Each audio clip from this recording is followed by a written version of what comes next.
أنا جوزت ابني معايا في نفس البيت، ومرات ابني عايشة في الشقة اللي فوقية، بس هي معزولة عني وعلى طول قاعدة لوحدها في شقتها، ما بتنزلش غير يوم الجمعة بس، وباقي الأسبوع مش بشوفها خالص ولا بشوف حفيدتي، ولا حتى بتنزل تعمل معايا أي حاجة ولا تقعد معايا.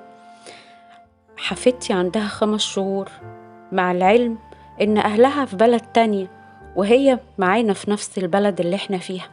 يعني المفروض إن هي تندمج معانا عشان ما تحسش بغربة وتعتبرنا زي أهلها.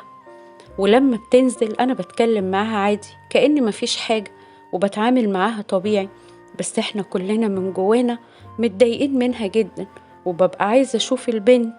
لما بقول لها تقولي لما تعوزيها نادي عليا أو رني عليا على التليفون. وابني دايما بيقول لها نزلي البنت كل يوم الصبح لماما، بس هي مش بتسمع الكلام، وانا مش بقول لها هاتيها، مع اني لو قلت هتنزلها عادي. والله مش بشوفها خالص مع اننا في نفس البيت، مش عارفة اعمل ايه معاها. بصي يا حبيبة قلبي، أكيد في حاجة هي منعاها إن هي تنزل، أكيد حد بيعملها وحش أو حد بيتعامل معاها بطريقة مش كويسة.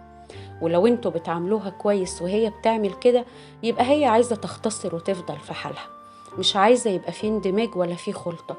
من الآخر الموضوع في إيد ابنك، هو اللي المفروض يؤمر وينهي في الموضوع دوت، هو اللي المفروض يقول لها البنت المفروض تنزل لجدتها ومن حقها تشوفها.